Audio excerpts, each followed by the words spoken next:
conhecimento na exposição dos 10 mandamentos. Agora, tá? As maiores lutas de sua vida, né? Sua luta pela pureza, nós vamos ler hoje, adaptado no livro As Maiores Lutas de Sua Vida, de Colin Smith. Um livro muito bom, que eu li mais de uma vez, não sei se foram 2 ou mais vezes, e eu achei muito importante passar para vocês. E o mandamento de hoje está lá em Êxodo capítulo 20, versículo 17: não adulterarás. 2 palavras de novo. Na semana passada foram 2 palavras que nós falamos bastante, ouvimos bastante, e hoje eu creio que Deus tem muita coisa para nós, né? É interessante que quando eu estou preparando, apesar de ser extraído de um livro, eu trabalhei para extrair e preparei, mas eu repasso tudo, e quando eu estou repassando, eu fico assim, eu entro no texto, eu entro em tudo, na exposição, de forma que Deus fala profundamente ao meu coração, e Deus me incomoda de forma que eu fico pensando em vocês que estarão ouvindo, como vai a palavra de Deus, como ela vai impactar o coração de vocês. E eu sei que vai impactar porque são pontos interessantes que a gente tem trazido aqui, né, dentro dos 10 mandamentos. O desdobramento do assunto tem sido impactante na vida de muitas pessoas, e eu louvo a Deus por isso. Então, o texto de hoje que nós temos é bem curto, né? Êxodo capítulo 20, versículo 14: não adulterarás. Falando assim parece que é tão simples, né? Então eu quero iniciar com vocês com uma pergunta: eu estou no controle da minha sexualidade? Você está no controle da tua sexualidade? A luta pela pureza não é algo fácil, mas não tem bom, tá? Todos somos tentados, uns em grau maior, outros em grau menor, mas todos nós somos tentados. E geralmente a queda vem através do olhar. Para os homens é mais pela visão, mas para as mulheres também. Os homens são atraídos pelo que eles veem. Em algumas situações vem pelo toque, e às vezes situações despretensiosas. Eu ouvi falar de uma pessoa que passando viu um homem, viu uma mulher conhecida e deu carona, e ali na conversa, dirigindo, foi trocar marcha, esbarrou na perna dela, e dali pintou o clima. Eu sou muito criterioso com a questão de caronas, e vocês sabem disso, porque é um risco, é perigoso, Além do olhar, tem também a questão do ouvir, e aí já é a área das mulheres. As mulheres, elas são mais facilmente atingidas pelo ouvir, né? Tem mulher que o marido nunca fala nada, aí vem um enviado do inferno e faz um elogio, e ela poderia retrucar, né? Seu babaca, isso meu marido fala para mim o tempo todo, mas às vezes não consegue nem reagir, porque o marido não fala, mas isso não justifica para que ela dê ouvidos. Então, o ouvido é muito forte para as mulheres, para os homens também, assim como o olhar tanto é para um como é para outro, tá? Vamos ver aqui a queda do homem em Gênesis, e nós vamos analisar o texto aqui, tá? Gênesis capítulo 1, versículos 1 a 6, tá? Olhem só, prestem bem atenção, são poucos versículos, eu vou falar bem claramente deles. Eu gostaria que você viajasse comigo nesses versículos, vendo os órgãos dos sentidos dentro desse trecho.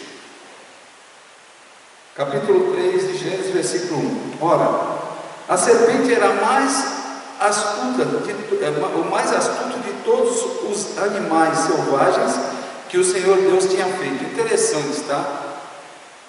Era o mais astuto, né? E por aí nós vemos o mais bonito, a mais bonita, a mais sarada, o mais sarado, e vê um monte de mais que de repente você pode completar aí. Então, o mais astuto dos animais chegou perto de Eva. E ela perguntou à mulher: foi isso mesmo que Deus disse? Olha só, um diálogo de uma serpente com uma mulher. No jardim, tudo muito tranquilo, nada a ver, né? Foi isso mesmo que Deus disse?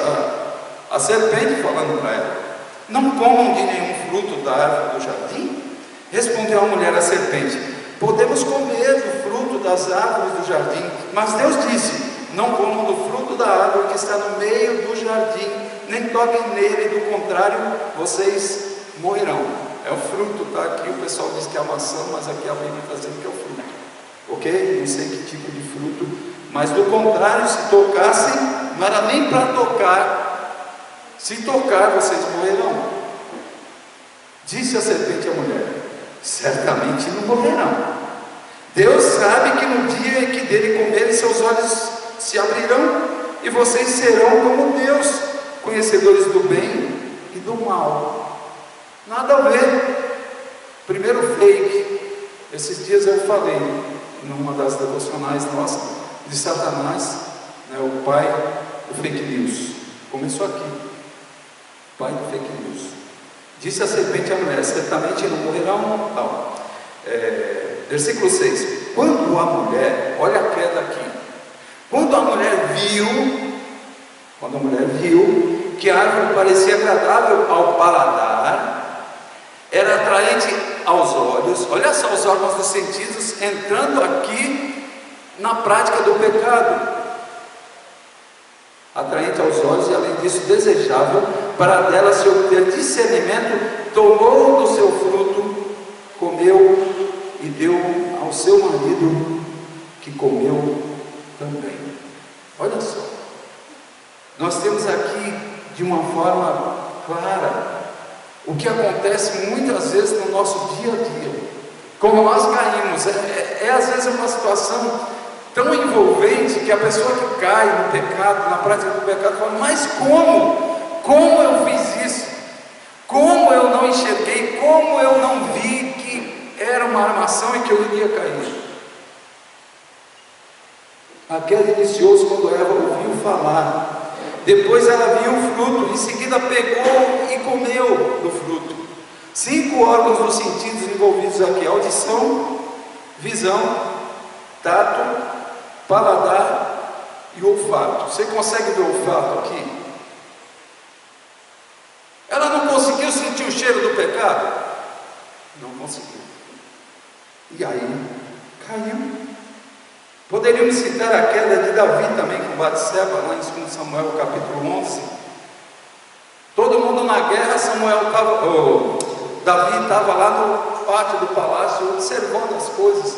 Ele deveria estar lá junto na guerra, não, já estava omisso em outro esquema, outra ideia, outras motivações. E de repente ele vê Batseba lá tomando banho. Ele viu, olha os olhos aí.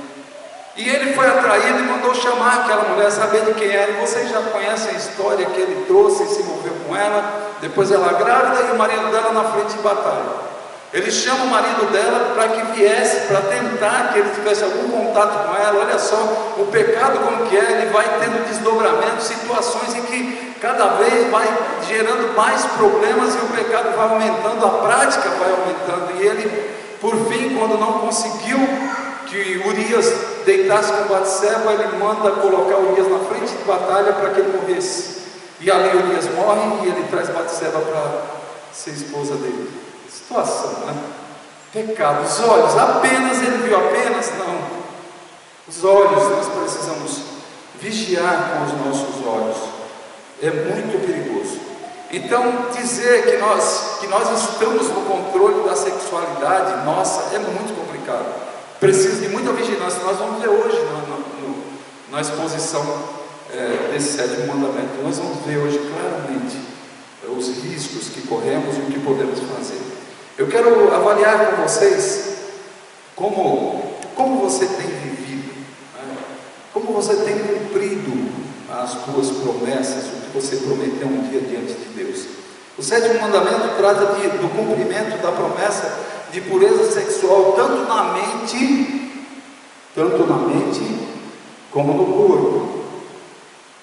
Jesus deixou claro que o alvo desse mandamento inclui nossos pensamentos, bem como as nossas palavras. Em Mateus capítulo 5, versículo 27 e 28, ele fala no Sermão do Monte exatamente sobre isso, sobre esse assunto. Ele estava ministrando a palavra para uma multidão, e ele falou: vocês ouviram o que foi dito, não adulterarás, mas eu lhes digo, qualquer que olhar para uma mulher para desejá-la, já cometeu adultério com ela no seu coração. Bravo, o negócio é sério, o negócio é sério.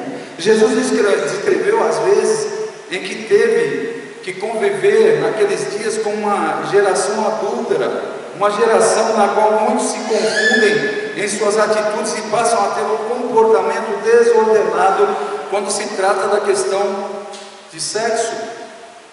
Estamos vivendo hoje também uma geração adúltera, tempo em que a velocidade da produção da pornografia é assustadora.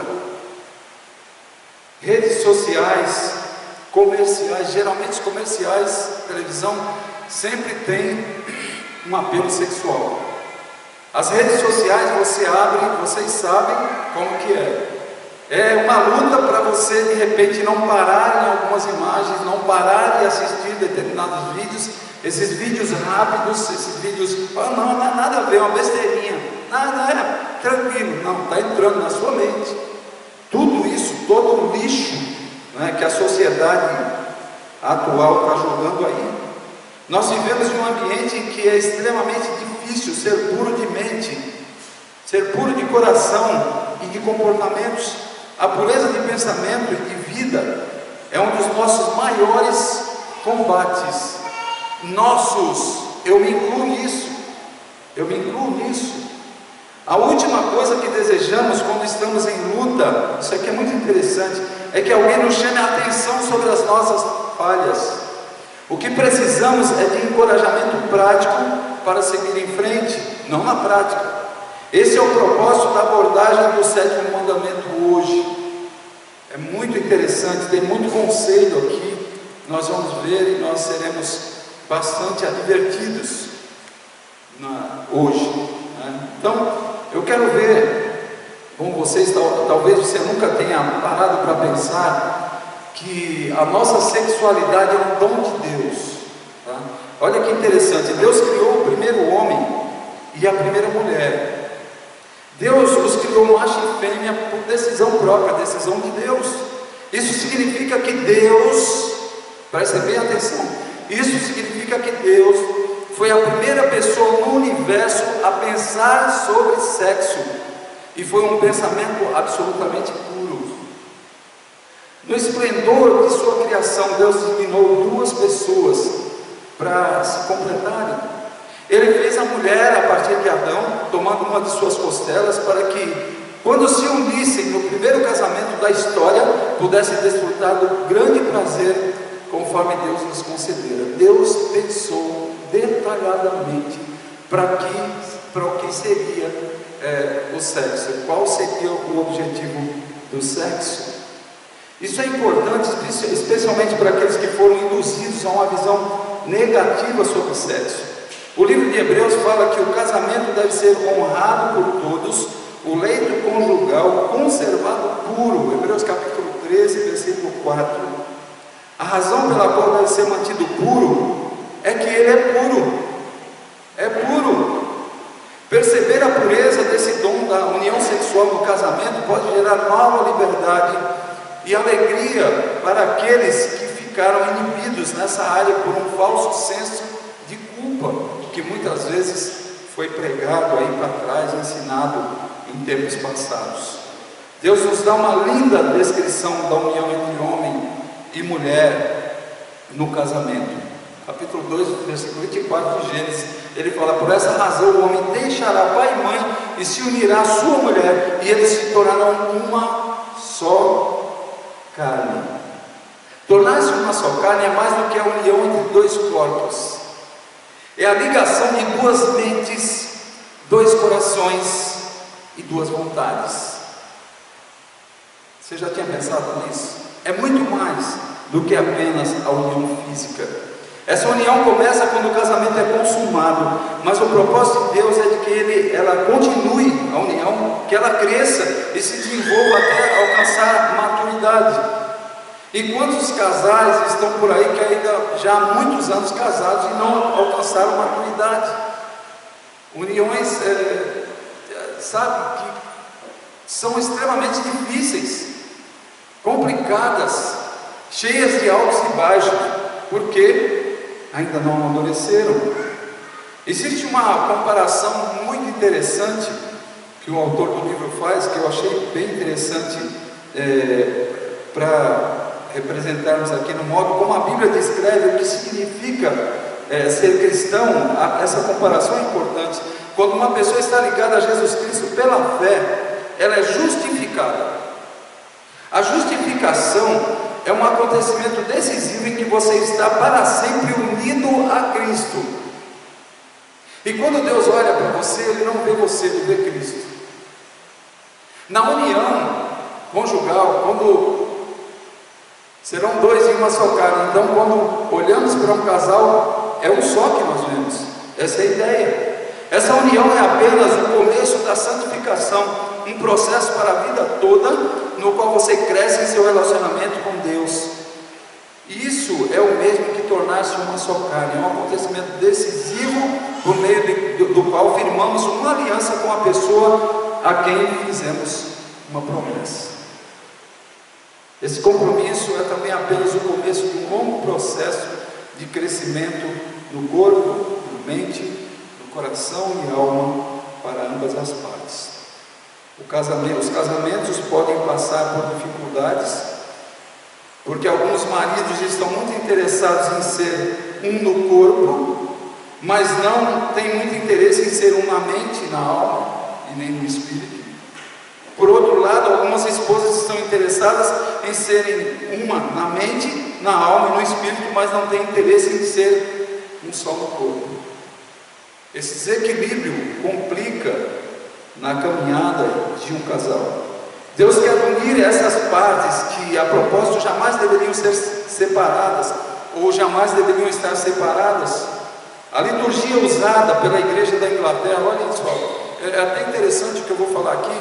Quando eu celebro um casamento, os últimos casamentos que eu tenho celebrado, eu tenho tido alguns cuidados, algumas coisas eu procuro fazer. O último casamento que eu celebrei foi o casamento da Flavinha, lá em Brasília, foi em janeiro do ano passado, 2020, antes de sabermos da pandemia, né, que assolou aí, e eu tomei implementei na questão da cerimônia algumas coisas que eu achei interessante.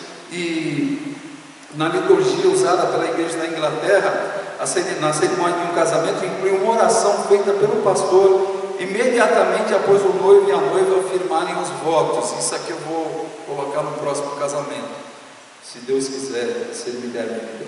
Observem a ordem que ele coloca aqui, né? Ele pede que Deus, abre aspas, fortaleça a união de seus corações pela união de seus corpos, fecha aspas.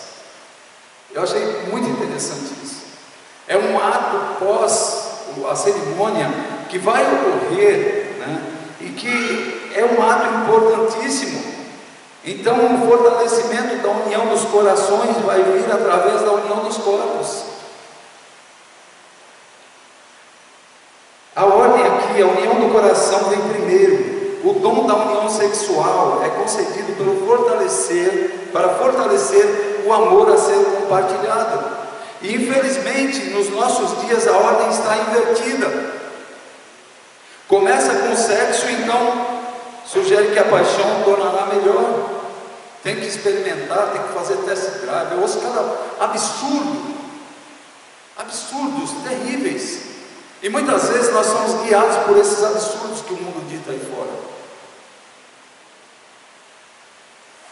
O plano de Deus é que o sexo fortaleça o amor que já foi compartilhado pelo marido e a esposa no casamento.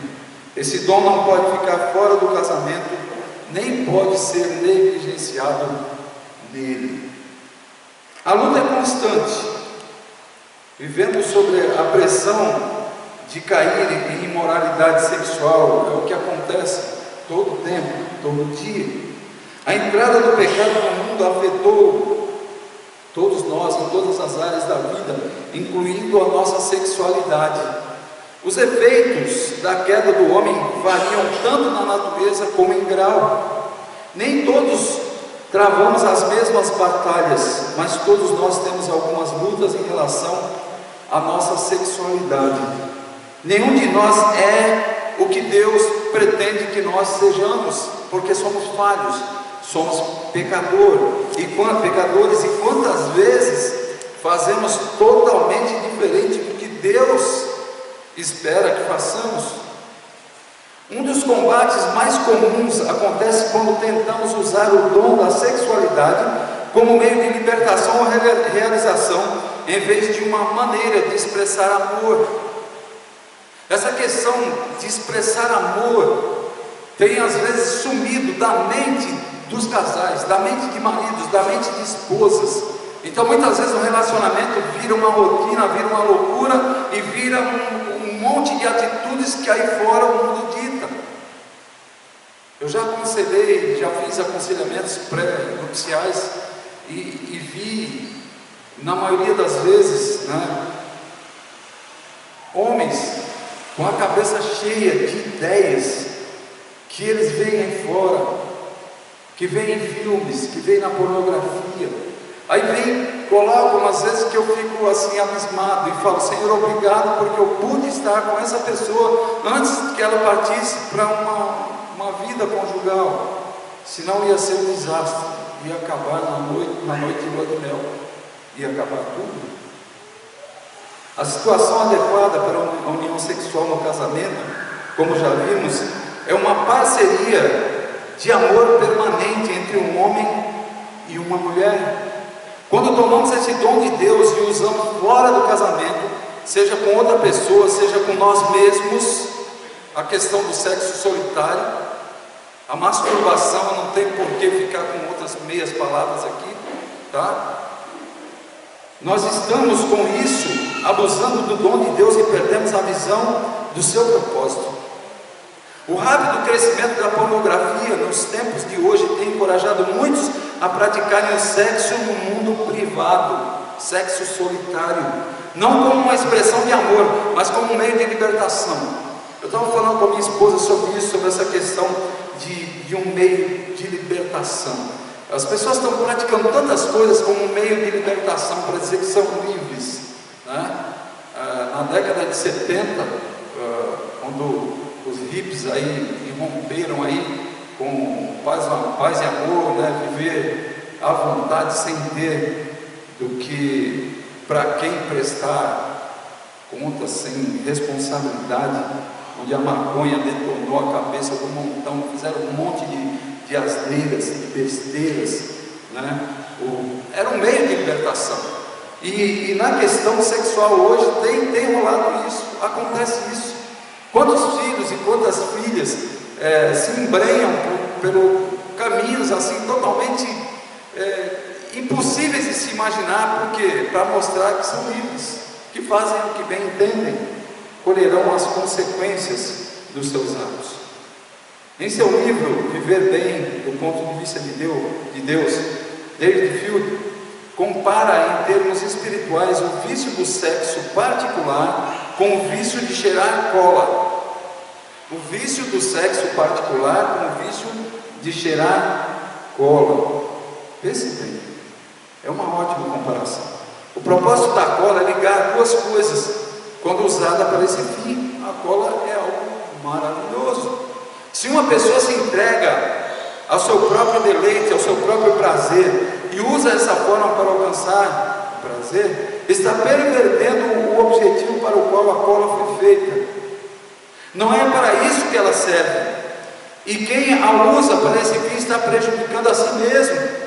Quando o sexo é reduzido a um recurso de satisfação, torna-se um ato egoísta em vez de uma expressão de amor. O sexo, para nós, casados, tem que ser uma expressão de amor. E quantos não estão nem aí? Não pensam que no momento de uma relação sexual estão expressando amor. E muitas vezes fica algo mecânico, algo nada a ver, né? Nada a ver. Não é para isso que Deus fez o sexo. Quando o sexo é reduzido a recurso de satisfação, torna-se um ato egoísta em vez de uma expressão de amor, eu acabei de falar. A grande ironia é que quando isso acontece, o dom de Deus, o dom que Deus deu com o fim de aprofundar um relacionamento, acaba sofrendo efeitos exatamente opostos, totalmente opostos. O sexo praticado dessa maneira, ele corrói a capacidade de uma pessoa se doar e mina o relacionamento que deveria fortalecer. Em vez de uma união profunda, entra o ressentimento. Muitas vezes é tido uma série de ressentimentos por algo que não é feito como Deus instituiu para que fosse feito. Se começarmos a ver a prática sexual como um escape das tensões em vez de uma manifestação de amor, estaremos pervertendo esse dom precioso de Deus.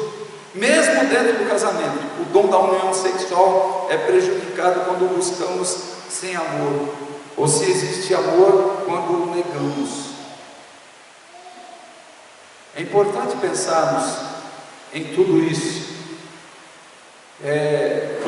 A vida ela é de constante pressão para cairmos na área sexual. Eu me lembro de uma situação em que estávamos aconselhando uma pessoa, um líder, e nós sabíamos de algumas coisas que estavam ocorrendo fora do relacionamento conjugal, e eu lembro perfeitamente o local que estávamos conversando com aquela pessoa e falamos: cuidado, porque se você não caiu, você está para cair. E eu lembro dessa pessoa olhando, nós estávamos em 3, olhando para nós e falou assim: eu jamais vou cair. Não deu uma semana, foi público. Então não tem como. Nós precisamos ter cuidado. Nós precisamos vigiar constantemente. Algo muito importante: Cristo veio para redimir a nossa sexualidade. Jesus morreu na cruz para redimir cada parte dos nossos corpos, da nossa vida, e isso inclui a sexualidade. Ser cristão não é apenas ter a alma salva, é restauração da vida, é restauração da caminhada, é restauração do dia a dia, das práticas, das atitudes. O propósito de Deus é que cada cristão caminhe em pureza sexual. Nosso corpo foi criado por Ele, foi redimido por Cristo e tornou-se a habitação do Espírito Santo de Deus. Deus se importa com a forma como nós usamos os nossos corpos. Ele se importa. Ele nos chama para honrá-lo com o nosso corpo. E quando eu chego nesse ponto, 1 Coríntios capítulo 6, versículo 20, vejam só: vocês foram comprados por alto preço, portanto glorifiquem a Deus com o corpo de vocês. Eu me pego olhando para um trecho desse e eu chego para Deus: Senhor, eu estou glorificando o Senhor com o meu corpo. Eu me preocupo com isso. Ele quer que apresentemos nossos corpos a Ele como sacrifício vivo, pois esse é o culto racional. Está lá em Romanos capítulo 12, versículo 1. Apresentar os nossos corpos em sacrifício vivo diante de Deus. Ele está observando, Ele vê tudo. Ele sabe o que está se passando aí na tua mente agora. De repente eu estou colocando algo aqui que para você nada a ver. É da parte de Deus para você. É Deus tratando de você, é Deus tratando de nós. Por isso Paulo dizia aos cristãos tessalonicenses, no capítulo 4, versículo 4: cada um saiba controlar o próprio corpo de maneira santa e honrosa. Isso é individual. Cada um deve se cuidar, cada um deve vigiar, cada um deve estar atento, tá? Deus está observando cada um de nós. E a nossa vida sexual, Ele conhece, Ele sabe dos nossos anseios e sabe das áreas dos momentos que nós estamos mais suscetíveis a cair. Precisamos ter em mente que os mandamentos de Deus são também suas promessas. Muito interessante essa abordagem aqui.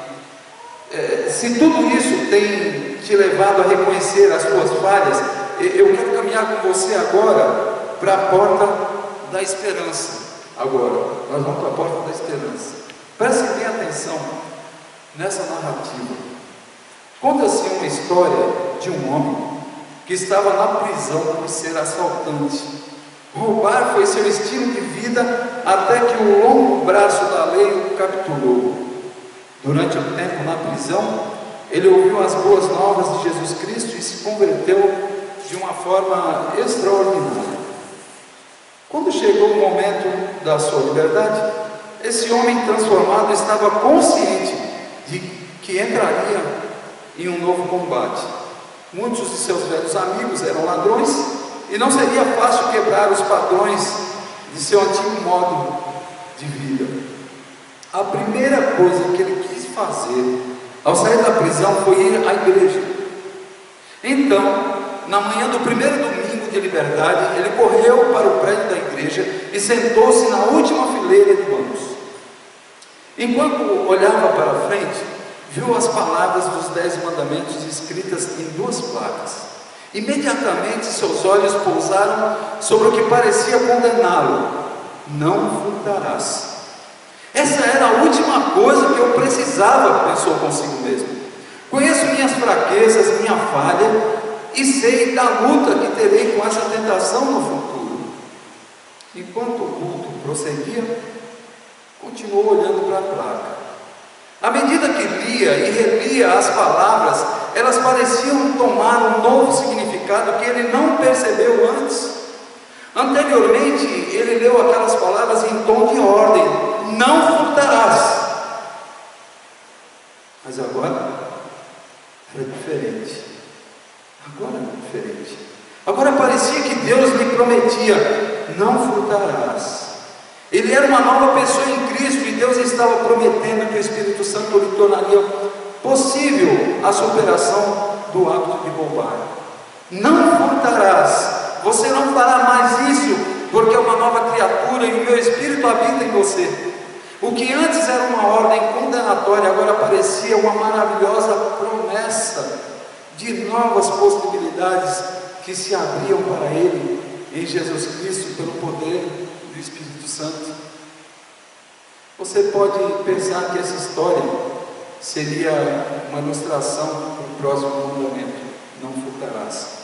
Mas creio que muitos cristãos precisam ouvir Deus falando desse 7º mandamento como uma promessa: não adulterarás, nem com o corpo e nem com a mente. Você não fará isso, e a razão do seu triunfo sobre essa tentação é que o Espírito Santo vive em você, habita em você. Isso é fantástico, meus queridos. Eu olho para isso aqui, essa narrativa aqui, focada na questão do furto. Eu olhei e trouxe ela para nós, para essa questão do não adulterarás, ter isso como promessa de Deus. É uma ordem que nós temos nos 10 mandamentos, mas veja como uma promessa: nem com o corpo nem com a mente. Você não vai adulterar. A razão do seu triunfo sobre essa tentação é que o Espírito Santo vive em você, habita em você, e você se sente constrangido pelo Espírito Santo, você é incomodado e você não pratica tais atitudes. Para isso, uma atitude urgente que nós precisamos: cultive o seu amor por Cristo. Isso aqui é muito importante. Jesus Cristo veio para redimir, perdoar, restaurar e conduzir você pelo caminho da pureza. 2 estratégias serão de grande ajuda para nós trilharmos essa estrada. A primeira é cultivar seu amor por Cristo. A segunda, agir no poder do Espírito Santo. O Antigo Testamento conta a história da tentação de José. Eu acho essa história fantástica, né? Um jovem longe do lar, num país estrangeiro, onde ninguém o conhecia. Estava só no Egito e foi contratado para um emprego de elite como gerente de negócios. na casa de um homem extremamente rico, chamado Potifar. A esposa de Potifar se sentiu atraída por José e procurou seduzi-lo. O rapaz recusou, mas a mulher não se desencorajou facilmente. Dia após dia ela insistia com ele, tentava e procurava seduzi-lo. A pressão da mulher de Potifar era implacável. Olha só, um rapaz novinho, numa terra estranha, na casa do patrão, a mulher do patrão tentando seduzir. A Bíblia registra a única estratégia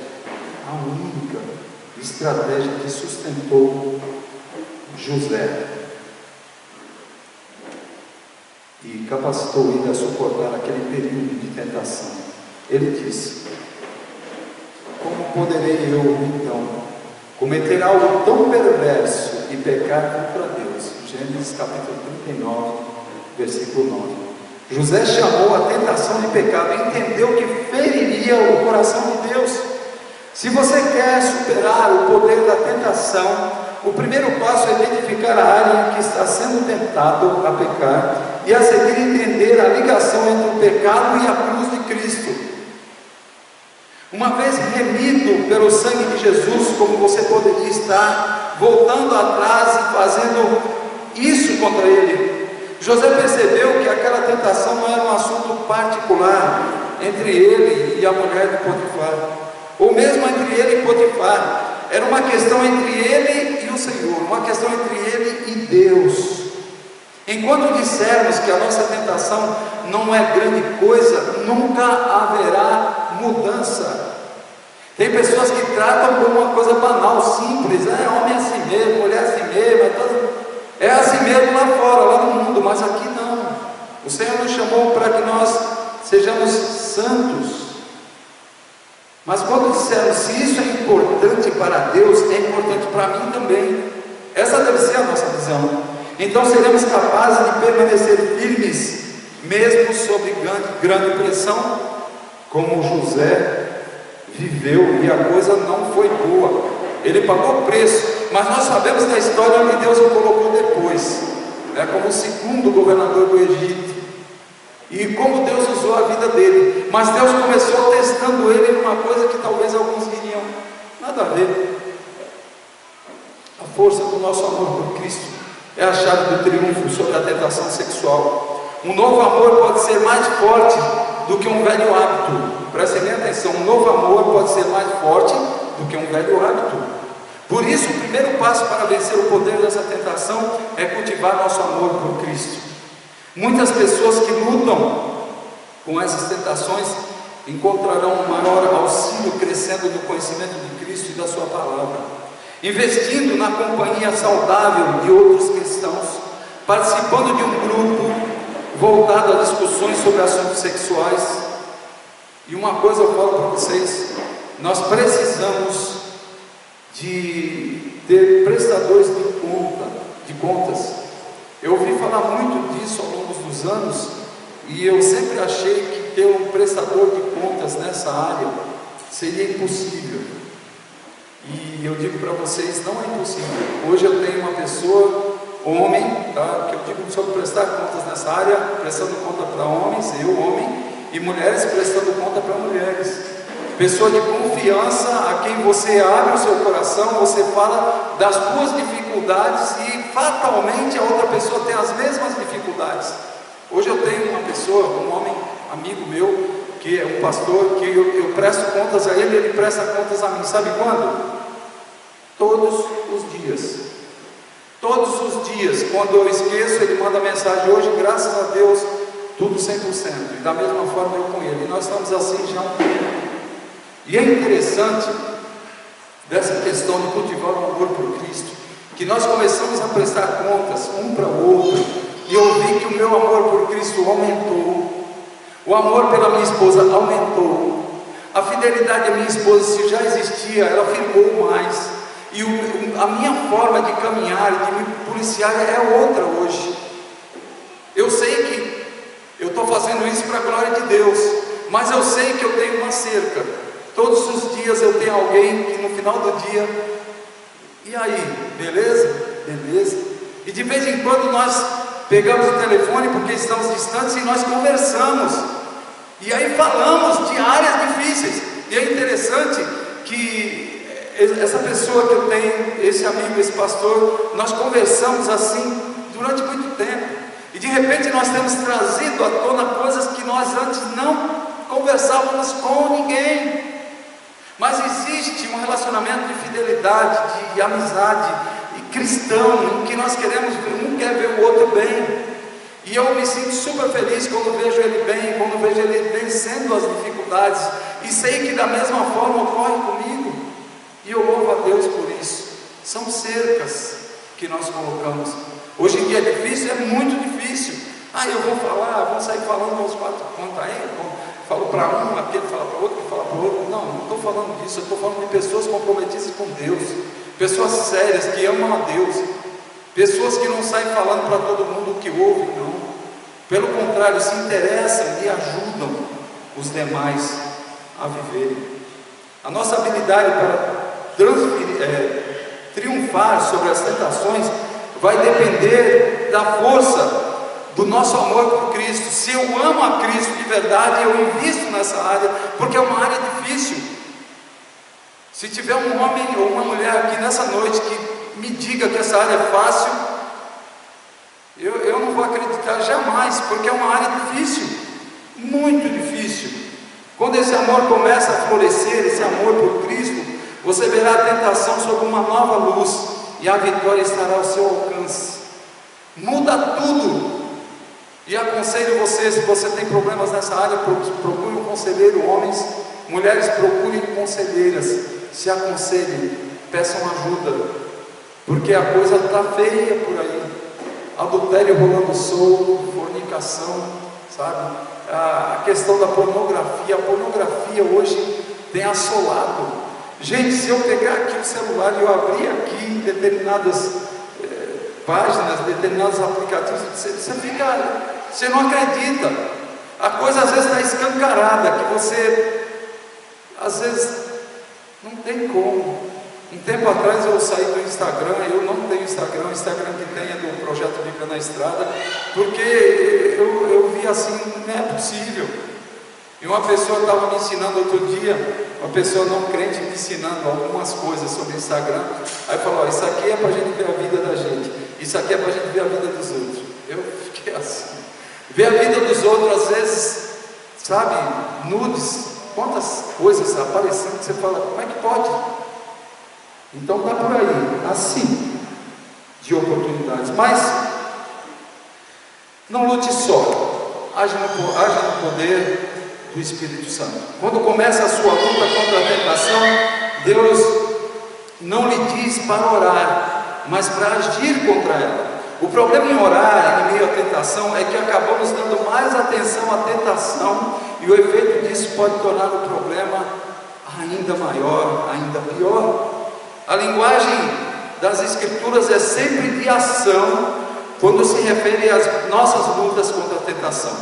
Deus nos chama para travarmos uma briga. Temos de fazer morrer os atos do corpo pelo poder do Espírito. Está lá em Romanos capítulo 8, versículo 13. O apóstolo Paulo nos lembra que a graça de Deus nos ensina a renunciar à impiedade e às paixões mundanas e a viver de maneira sensata, justa e piedosa nesta presente era. Tito capítulo 2, versículo 12. Muitos cristãos ficam confusos quanto a esse assunto e têm a ideia de que nada conseguem frente à tentação. Quantos já procuraram fazer alguma coisa, mas quando tentados caíram e admitem a própria incapacidade de render-se ao Senhor? Mas o Novo Testamento ensina que Deus nos deu uma armadura espiritual com a qual nós podemos travar a luta contra as artimanhas do diabo, que certamente inclui a tentação sexual. Quando moscas, presta atenção nessa técnica, é uma técnica especial. Quando moscas começam a nos rondar na hora do almoço, o que nós fazemos nesse caso? Levantamos as mãos e começamos a orar, dizendo que somos incapazes e pedimos o livramento. É assim que nós fazemos? A Eliane não, vocês sabem como ela é com as moscas, né? É claro que não. Em vez disso, alguém pega um matador de mosca e vum. É o fim das moscas ameaçadoras. E lá em casa eu tenho 2 matadores de mosca, trazendo aqui para a nossa situação. Essa é a linguagem do Novo Testamento em relação ao pecado. Façam morrer os atos do corpo. Quando você perceber pensamentos impuros tentando rondar a sua mente sobre aquela pessoa que está demonstrando interesse por você, lá no teu serviço, ou na loja que você poderia passar na volta para casa, ou sobre aquele site da internet, né, que te atrai, trate esse assunto exatamente como as moscas. Mate, faça morrer cada um deles, coloque um fim neles, não lhes dê guarida, acabe com eles.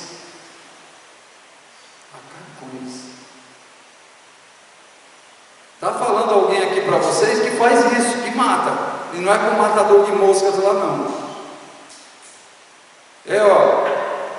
E às vezes são lutas constantes. Senhor, tira isso da minha mente. Senhor, eu não quero esse pensamento na minha mente, me ajuda, Senhor. E eu vou indo para cá, para lá. Se é algo que eu poderia, lugar que eu ia passar, eu não passo, tá? Se você está passando num lugar e tem alguém que está, de vez em quando uma piadinha, de vez em quando uma gracinha, não passe mais. Mate esse caminho, apague esse caminho. Tem pessoas que aí é que passam, porque satisfaz o ego. Poxa, eu acho que eu vou até me arrumar mais, porque eu vou passar lá, vou dar uma malhadinha. Aí estica, estufa o peito, aí vai que vai. Você não está matando, você está alimentando. E aí você vai ver o que vai dar esse trem aí. Fique esperto. Se você é cristão, tem o poder de fazer isso, pois o Espírito Santo habita em você, e ele se incomoda com as atitudes carnais, com as atitudes que facilitam o pecado. Ele se incomoda e nos incomoda. Não ouça o inimigo quando ele sugere que você é capaz de fazê-lo. Isso é mentira de Satanás, e se acreditar, você continuará limitado pelos enganos dele. É possível vencer essa tentação pelo poder do nosso Senhor Jesus Cristo ressuscitado, que está trabalhando em você agora. Agora Ele já está trabalhando.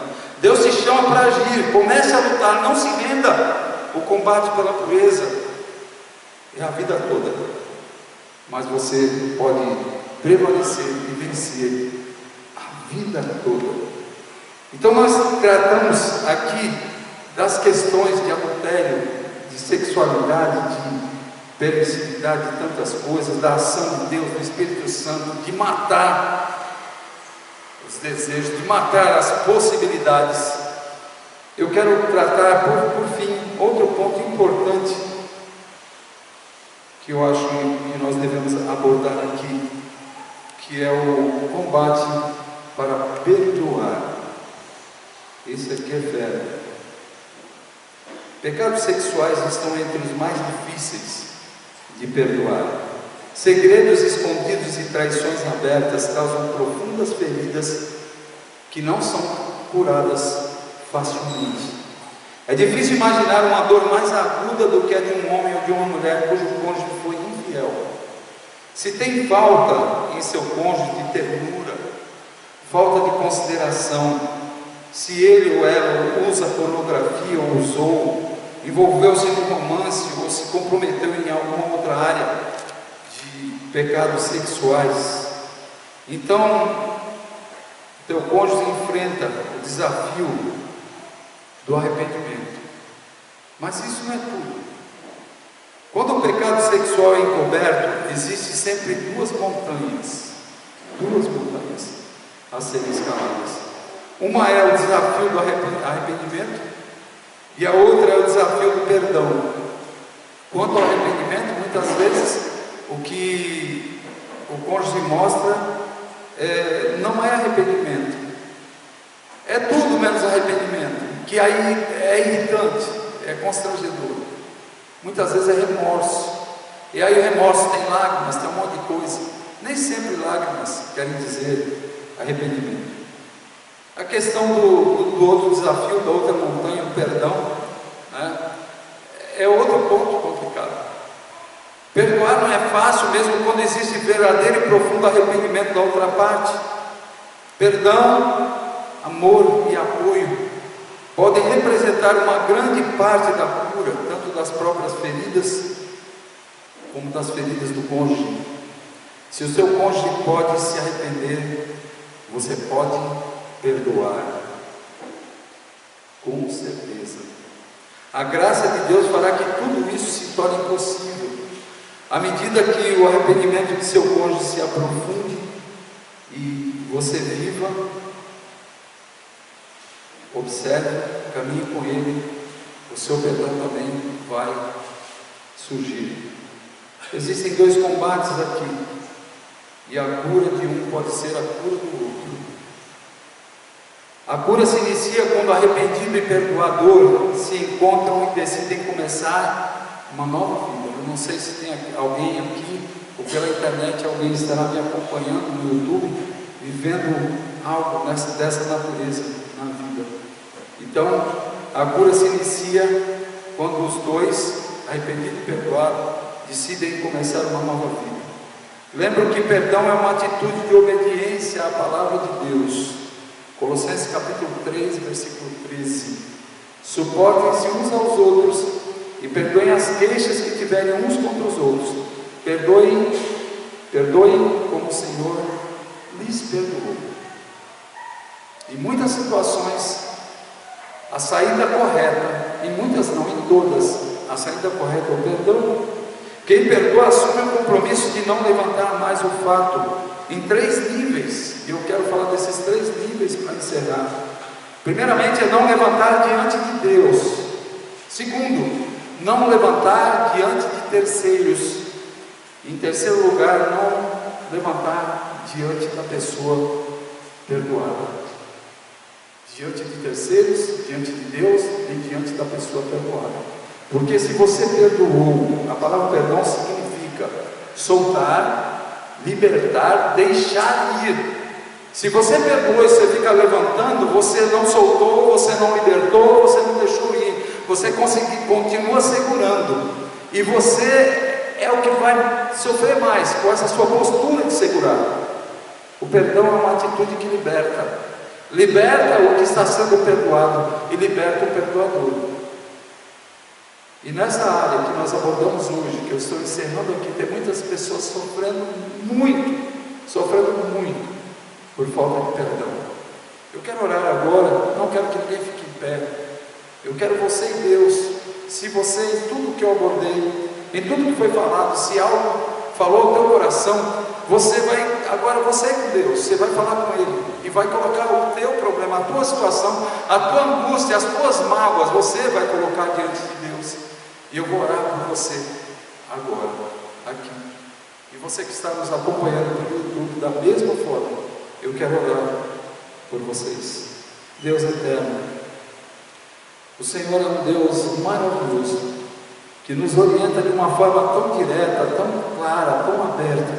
E nós às vezes, ó Deus, ficamos ainda querendo que seja do nosso jeito, mas não é do nosso jeito. Assim como Cristo nos perdoou, nós devemos perdoar também. Isso não é desejo, isso não é vontade, isso é uma ordem bíblica que deve ser obedecida. Desfrutamos do perdão do Senhor por tantas coisas que fazemos, por tantos pecados, e nos sentimos felizes, mas jamais abrimos o direito de perdoar alguém. Não perdoa, e seguramos e ficamos, e aquilo fica latejando, fica incomodando dias, meses, anos, pessoas com 20 anos segurando mágoas, angústias, falta de perdão, e por outro lado o outro implorando perdão, pedindo perdão. Tenha misericórdia, Pai, se alguém que está me ouvindo nesse momento tem problema nessa área, não tem perdoado, tem segurado, não tem soltado, não tem deixado ir, não tem libertado, se achando dono de outras pessoas, tenha misericórdia, Pai, que o perdão brote agora no coração, de uma forma que glorifique ao Senhor. Se a pessoa que precisa ser perdoada já partiu dessa vida, ó Deus, que haja uma postura diante de Ti de perdão. Não, tirei da minha mente, não quero mais, está perdoado, acabou. Se está distante, não tem como chegar, que haja uma postura, uma posição de uma mensagem enviada, ou de uma ligação, ou de uma carta, ou de um e-mail, alguma coisa assim. Mas que o perdão seja dado, e que o perdão seja recebido, Pai, e que vidas sejam restauradas para a glória do Teu nome, porque o Senhor tem a infinita capacidade de transformar o mal em bem. Uma situação que requer tanto perdão e que não foi dado até hoje, e de repente, ouvindo essa palavra, o Senhor move corações e leva pessoas a perdoarem, ou a pedirem perdão, a restaurarem relacionamentos que se arrastam por anos, que poderão ter um novo fôlego, poderão ter uma nova vida. É isso que eu peço a Ti, Senhor, pelos que estão aqui, pelos que estão me ouvindo. Cuide de cada vida, para que experimentem o perdão do Senhor, assim como experimentam o perdão do Senhor, sejam perdoadores também para a Tua glória. Em nome de Jesus que eu oro. Amém.